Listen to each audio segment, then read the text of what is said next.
Street. Jane Street. Jane Street. Jane Street for manipulating Indian markets. The regulator is barring Jane Street from access to its local securities market.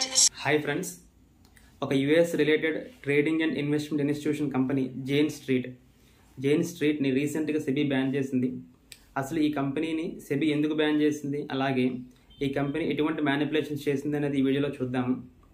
January 2023 to March 2025 వరకు ఆ Jane street company రిలేటెడ్గా ఇండియాలో ఉన్న 4 companies profit చూస్తే 36,500 crores profit వచ్చింది. So SEBI ఈ company రిలేటెడ్గా ఒక 105 pages రిపోర్ట్ తయారు చేసింది. ఆ రిపోర్ట్లో 2 స్ట్రాటజీస్ మెన్షన్ చేసింది. అందులో ఫస్ట్ స్ట్రాటజీ ఏంటి అంటే ఇంట్రాడే ఇండెక్స్ మ్యానిపులేషన్ స్ట్రాటజీ. ఒక జనవరి 17th 2024ని అసలు ఈ కంపెనీ ఎలా మ్యానిపులేషన్ చేసిందో చూద్దాము. మార్నింగ్ 9:15 to 11:45 లోపు బ్యాంక్ నిఫ్టీ ఇండెక్స్ రిలేటెడ్గా ఉన్న బ్యాంక్ స్టాక్స్ అన్నిటినీ బై చేస్తుంది. ఎగ్జాంపుల్ 4,000 crores బై చేసింది. సో ఎప్పుడైతే ఒక బ్యాంక్ స్టాక్స్ని బై చేసామో ఒక 4,000 crores బ్యాంక్ నిఫ్టీ ఇండెక్స్ చాలా షార్ప్ రైజ్ అవుతూ ఉంటుంది. సో ఆల్రెడీ నార్మల్ రిటైల్స్ ఏమనుకుంటారంటే నిఫ్టీ పెరిగింది, ఇండెక్స్ పెరిగింది కదా అని చెప్పేసి కాల్ ఆప్షన్స్ బై చేస్తూ ఉంటారు.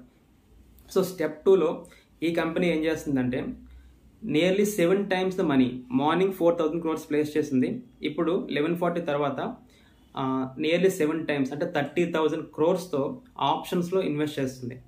ఆప్షన్స్లో ట్రేడ్ చేస్తుంది. ఏ విధంగా చేస్తుంది అంటే in the money call options sell చేస్తూ అలాగే out of the money put ఆప్షన్స్ని బై చేస్తుంది నియర్లీ 30,000 crores. సో ఇంత హ్యూజ్ మనీ డంప్ చేయడం వల్ల మార్కెట్ అనేది నెక్స్ట్ మళ్ళీ ఫాల్ అయితే వీళ్ళకి ప్రాఫిట్ వస్తుంది. సో మళ్ళీ 11:30 అంటే 1 o'clock తర్వాత ఏం చేస్తారు అంటే స్టెప్ 3లో ఆల్రెడీ మార్నింగ్ తీసుకున్న స్టాక్స్ని సెల్ చేస్తూ అలాగే ఆ స్టాక్స్ రిలేటెడ్గా ఉన్న ఫ్యూచర్స్ని కూడా సెల్ చేస్తారు. సో ఇలా చేయడం వల్ల ఫ్యూచర్స్లో ప్రాఫిట్ వస్తుంది, మార్నింగ్ దాంట్లో కొన్న లాస్ వస్తుంది.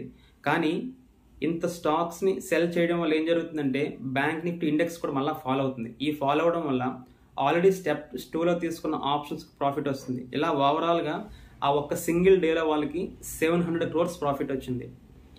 సో ఇటువంటి మ్యానిపులేషన్ చేస్తుందని చెప్పేసి సెబీ ఈ కంపెనీని బ్యాన్ చేసింది. సో ఈ వీడియో మీకు నచ్చినట్లయితే మా ఛానల్ సబ్స్క్రైబ్